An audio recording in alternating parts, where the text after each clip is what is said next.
Bonjour tout le monde, j'espère que vous allez bien. On se retrouve aujourd'hui avec une nouvelle vidéo dans ma série de rentrée. Je vais vous présenter aujourd'hui un outil qui va vous servir pour pouvoir visualiser vos objectifs et voir les différentes étapes que vous avez à mettre en place pour pouvoir aboutir. C'est un outil dont je vous avais brièvement parlé dans ma vidéo précédente, à savoir une roadmap ou une feuille de route en français.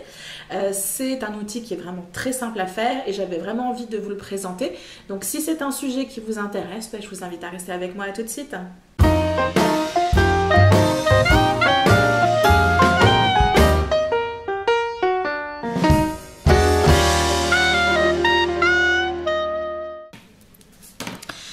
Par souci de simplicité, moi je vais utiliser un tableau blanc pour pouvoir vous présenter comment et quoi mettre sur une feuille de route.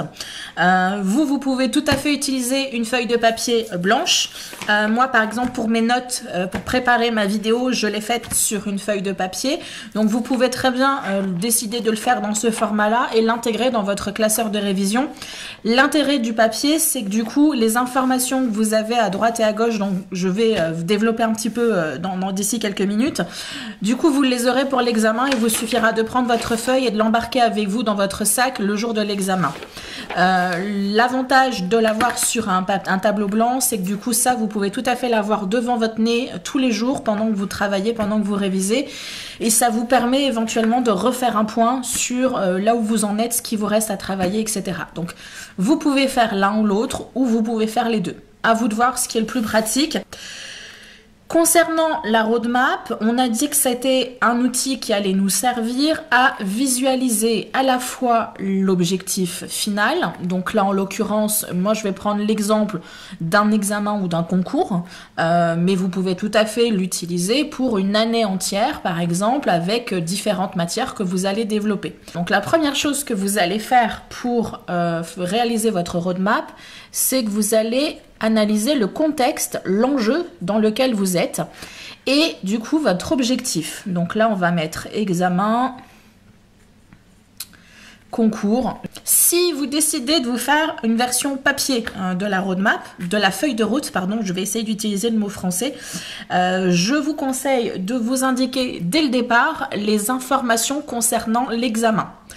Il arrive parfois que dès le début de l'année, vous ayez les infos concernant l'examen. Si ça n'est pas le cas, vous pourrez les rentrer dans le courant de l'année. Si vous les avez de suite, autant les noter immédiatement. Donc vous allez avoir d'un côté ce que j'appelle moi les infos clés. Donc les infos clés qui vont concerner l'examen en tant que tel. Je suis désolée, j'écris mal, mais c'est parce que je suis loin en fait de moi-même. Donc du coup, déjà que mon écriture est pas belle en temps normal, mais là c'est pas très confortable au niveau de la position. Donc je fais de mon mieux. Les infos clés en ce qui me concerne pour un examen, ça va être la date, l'heure, le lieu et l'adresse. Pour éviter d'avoir tout ça à chercher dans le stress. Et ce que vous pourriez préparer aussi, ce sont les infos concernant le transport. Si vous avez un transport en commun à prendre, bus, tram, métro, train, du coup, vous pouvez vous les noter là, ligne bus, voilà, un tel, métro un tel, changement à tel endroit. Comme ça, encore une fois, avec le facteur stress, vous n'avez pas à vous tracasser, vous aurez tout noté là et vous l'aurez noté à un moment où vous êtes lucide. Donc du coup, vous ne devriez pas normalement vous être trompé. Donc ça, ce sont les infos clés qui seront nécessaires pour le jour de l'examen ou du concours. De l'autre côté, pareil, on va se faire une petite checklist. Donc là, ces deux points-là que je mets en vert ne sont pas obligatoires. L'ensemble de la fiche est totalement adaptable à vos besoins. Dans la checklist, on va se mettre les documents essentiels qu'on devra avoir le jour de l'examen. Donc, les deux classiques, carte d'identité et convocation. Et éventuellement, si on est bien tête en l'air, feutre, stylo. Encore une fois, dans le stress, on peut oublier beaucoup de choses. Et le classique, eau, collation et tout ce que vous avez besoin, mouchoir, etc. Donc le jour de l'examen, vous vérifiez carte d'identité, ok, convocation, ok, feutre, ok, eau, collation, ok. Vous mettez tout ça dans votre sac et vous êtes prêt à partir un tout petit peu plus serein parce que vous savez que vous êtes au taquet. Ça, ce sont les informations qui ne sont pas indispensables. Ensuite, vous allez essayer de vous réaliser une timeline. Donc la timeline, je vais pencher juste un instant le tableau, juste histoire de faire une ligne à peu près droite. Voilà. La timeline, on va se mettre de suite, tic, je sais pas moi, jour le 11 juin 2017 maintenant. Voilà. C'est le jour de l'examen. Vous notez le jour de l'examen. Vous allez avoir le début ici. Je vais vous dire encore une fois une bêtise. Je vais vous dire le 15 septembre 2016. C'est le premier cours. Donc vous notez éventuellement votre premier cours. Et vous avez, encore une fois, je vais vous dire une bêtise. Je vais le mettre ici. Fin des cours. Et vous mettez la date. Donc voilà, je ne la connais pas, donc je mets ça comme ça. Toute la période que vous voyez avant la fin des cours, c'est une période qu'on va appeler période de préparation.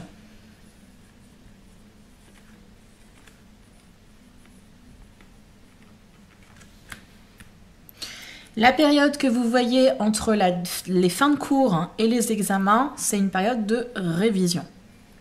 Donc il est hors de question dans cette période-là, quelle que soit la durée que vous avez, il est hors de question que vous appreniez vos cours ici. Les cours, vous les apprenez là. Là, c'est juste de la révision et de l'histoire de revoir, de relire les cours, etc., de relire les fiches, de refaire les examens, de s'auto-évaluer. Le gros travail, il se fait là. Une fois qu'on a établi tout ça, je repenche 2 secondes. Hop, on va attaquer la roadmap en tant que telle. Donc ça, c'est histoire de visualiser un petit peu quel est le temps dont on dispose pour pouvoir se préparer et le temps dont on dispose pour la révision. Ça peut vous aider à planifier déjà un petit peu votre méthode de travail. Là, si je prends mon exemple ici, les fins de cours et les examens sont quand même vachement proches. Donc, il est fortement conseillé de débuter un petit peu les révisions quand même quelques mois avant pour éviter d'avoir trop de travail vers la fin. Concernant la roadmap en tant que telle, vous allez vous diviser en différentes matières. Donc, je sais pas, je vais reprendre les exemples que moi j'avais quand j'étais au lycée, à la fac. Je vais me mettre par exemple biochimie, microbio, chimie, maths,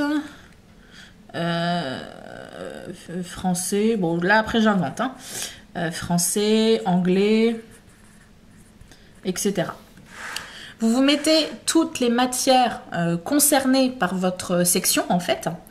Et du coup, pour chaque matière, vous allez déjà pouvoir ici vous noter le coef à l'examen. Parce que du coup, ça va peut-être vous booster et vous motiver à bosser. Moi, par exemple, au bac, j'avais un coef 10 ou 12, je crois, pour les travaux pratiques de biochimie et de microbiologie. Donc, autant vous dire que si je me cassais la binette sur les examens, autant rentrer chez moi et ne pas finir mon examen. Bon, coef et coef. Et ensuite, chaque matière va contenir différents cours. Hein, et vous êtes bien d'accord que vous n'avez pas qu'un cours, sinon ça ne serait pas drôle. Donc du coup, vous vous faites également une sorte de timeline avec à la fin l'examen.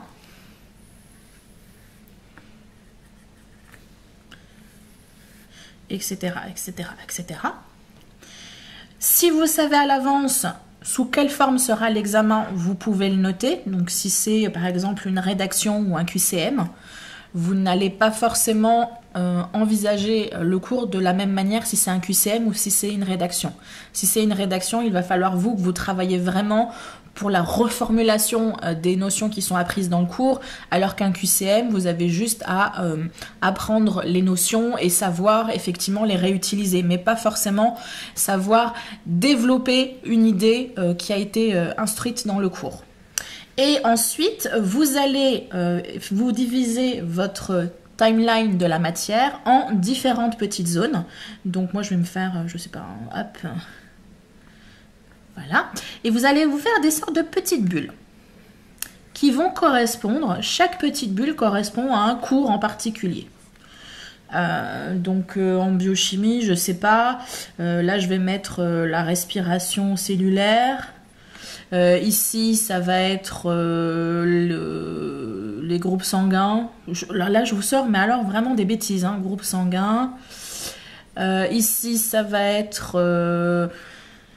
je me rappelle plus de mes cours de biochimie, dites donc. Enfin bon, voilà. Ici, vous notez vos cours et un cours. Ok ? Et vous faites des bulles. Hein. Pour l'instant, vous ne mettez rien dedans. Vous faites pareil pour les autres. Ici, on va se mettre... on va en mettre moins. Hop, hop, hop. Donc, je sais pas, moi, le premier cours, ça peut être tout ce qui va être sur les bacilles. Ici, sur les coques.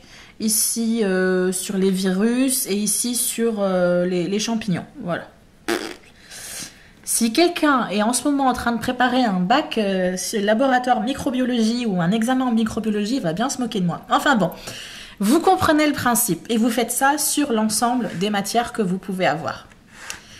Ces petites bulles-là, elles vont vous servir au fur et à mesure de l'année pour pouvoir évaluer votre niveau de compréhension du cours.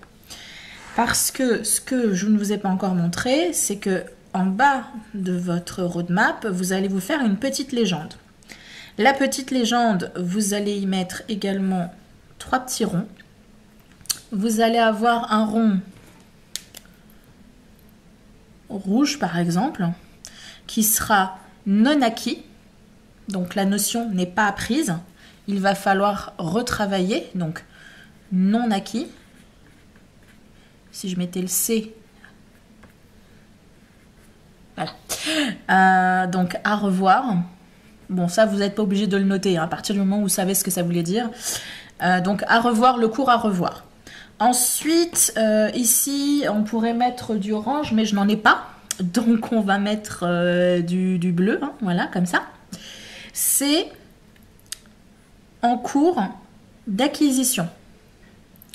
Donc ça veut dire que le cours est pas entièrement acquis, donc on a encore des petites zones d'ombre, mais c'est en voie de progression.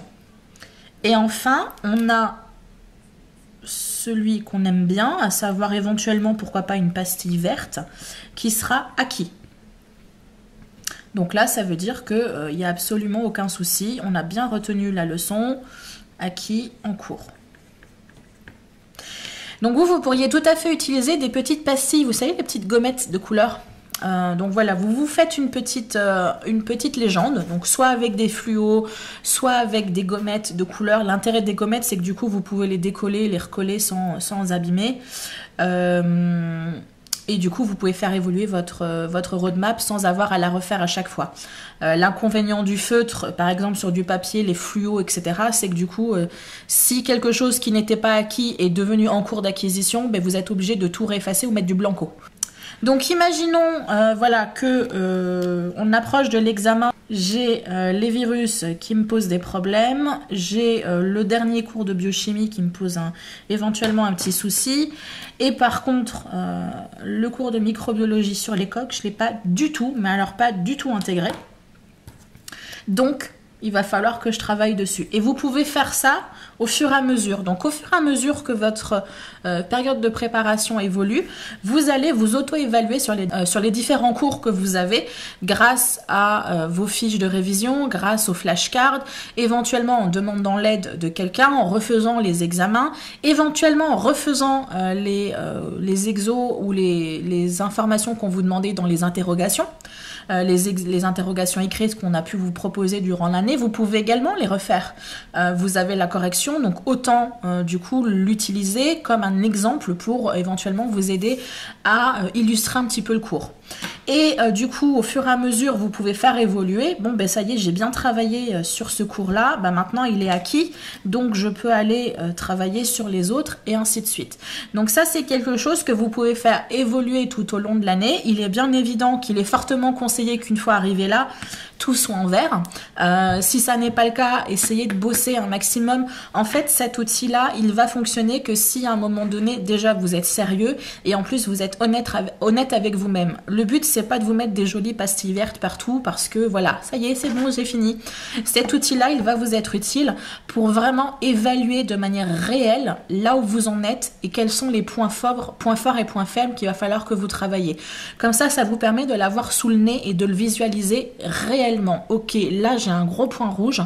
Peut-être que, je sais pas, tous les cours de chimie sont en rouge, ben c'est qu'il va falloir que je bosse sévère au niveau de la chimie. Dans ces cas-là, je peux demander des informations aux profs, je peux demander de l'aide aux collègues et je peux essayer de glaner un maximum d'informations sur différents supports pour essayer de récupérer un petit peu le retard que j'ai pu accumuler de ce côté. Voilà, écoutez, je pense que j'ai donné le maximum d'informations que j'avais à vous donner par rapport à cette roadmap.